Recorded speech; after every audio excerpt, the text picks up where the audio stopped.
নমস্কার সবাইকে, আমার নতুন একটি ভিডিওতে সকলকে স্বাগত। আজকে বানাচ্ছি গোবিন্দভোগ চালের সুস্বাদু পায়েস বা পরমান্ন। পায়েসটা বানানোর জন্য আমি এখানে 1 লিটারের থেকে একটু কম ফুল ফ্যাট গরুর দুধ নিয়েছি।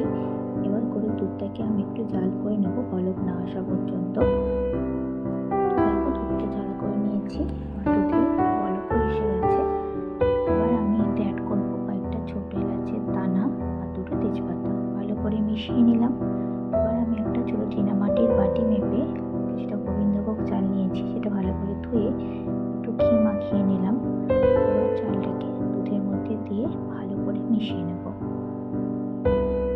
চালটাকে দুধের মধ্যে দেওয়ার পর ভালো করে মিশিয়ে নিতে হবে, নাহলে চালটা নিচে লেগে যেতে পারে বা একটা চালের সাথে একটা চালও গায়ে গায়ে লেগে যেতে পারে। দেখো, চালটাকে আমি ভালো করে মিশিয়ে নিলাম। আমি এতে দিয়ে দিচ্ছি একটুখানি লবণ, তোমরা চাইলে লবণটা নাও দিতে পারো। এবার চালটাকে আমি সিদ্ধ করে নেব মিডিয়াম টু লো ফ্লেমে ভালো করে। দেখো, চালটা আমি ভালো করে সিদ্ধ করে নিয়েছি আর দুধটাও ঘন করে নিয়েছি। ঘন ঘন দুধের পায়েস খেতে কিন্তু খুব ভালো লাগে। দেখো, চালটা আমার সিদ্ধ হয়ে গেছে। এবার এতে আমি দিয়ে দিচ্ছি কিছুটা কাজু বাদাম আর কিশমিশ, ভালো করে মিশিয়ে নিলাম। এবার যে বাটিটা মেপে আমি চাল নিয়েছিলাম সেই বাটিরই 1 বাটি চিনি দিয়ে দিলাম। তোমরা তোমাদের স্বাদ অনুযায়ী চিনি অ্যাড করতে পারো, যে যেরকম মিষ্টি খেতে পছন্দ করো। দেখো, তৈরি হয়ে গেল আমার সুস্বাদু পায়েস। দেখেই বোঝা যাচ্ছে যে পায়েসটা কতটা ঘন হয়েছে। ঘন দুধের পায়েস খেতে খুবই ভালো লাগে, টেস্টি লাগে।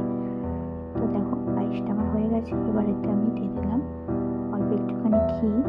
ঘিয়ের ফ্লেভারটা আমার খুব ভালো লাগে আর আমাদের বাড়িতেও সকলে খুব পছন্দ করে, তাই ঘিটা অ্যাড করলাম। যদি তোমরা না পছন্দ করো নাও দিতে পারো। এবার একটা পাটিতে আমি পায়েসটা বেড়ে নিচ্ছি। দেখো কতটা ঘন হয়েছে। যদি আমার ভিডিওটা ভালো লেগে থাকে তাহলে অবশ্যই কমেন্ট সেকশানে জানিও। সবাই খুব ভালো থেকো, সুস্থ থেকো, সাবধানে থেকো আর পজিটিভ থেকো। দেখা হবে পরবর্তী কোনো একটা ভিডিওতে নতুন কোনো রেসিপির সাথে।